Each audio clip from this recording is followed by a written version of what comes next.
Since its founding in 1925, the VFW National Home for Children has touched the hearts and minds of tens of thousands of people all across America. For more than 8 decades, these people have generously supported the National Home. And since the National Home receives no state or federal funding, it has always relied on private donations to carry out its mission. Every gift, large or small, is truly appreciated. Those that provide support all do it for the same reason.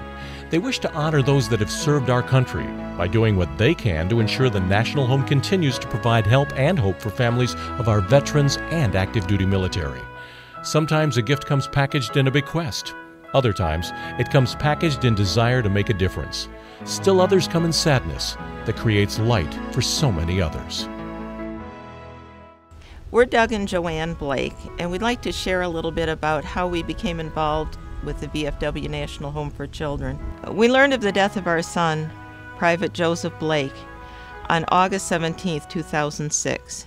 He had been killed in action while returning fire on the enemy during an ambush on his unit in a valley in Afghanistan. He served proudly with the 10th Mountain Division of the Army Infantry.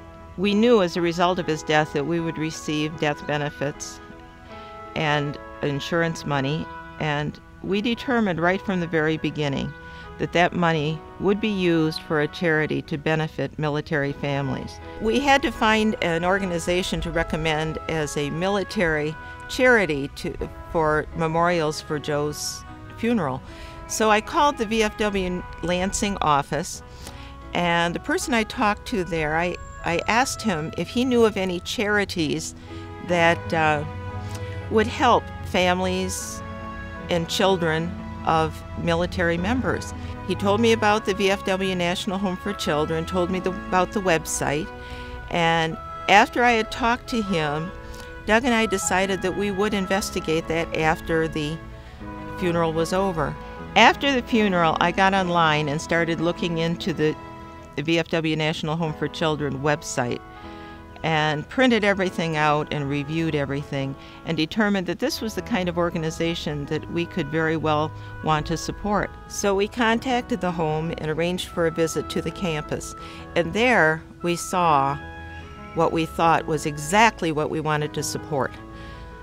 It was a program that helped military families with children, with their specific needs, and it also provided a goal-oriented program where each person was working toward a goal which would lead to independence and stability for the family. And now Doug will share a little bit about how we came to the decision to help establish the Amy Ross Endowment Fund. We wanted our gift to have maximum impact and to be an effective use of the money. We also wanted something that would outlive us, that would still be here after we're gone. When we toured the National Home, it became quickly apparent that this was a place that had the kind of program and services that we were looking for and had a quality and capable professional staff. While we were touring, we began to talk about providing for the future of the National Home, and the concept of the Amy Ross Fund was born as we talked about providing for a permanent endowment. A few weeks later, we visited the National Home again. This time we met with the executive director and the finance director, and we really grilled them about the entire operation of the home. Once our decision was made, the VFW National Home Board agreed to match our donation, and the Amy Ross Fund was begun. Our gift is to honor our son Joe, but we want this fund to grow.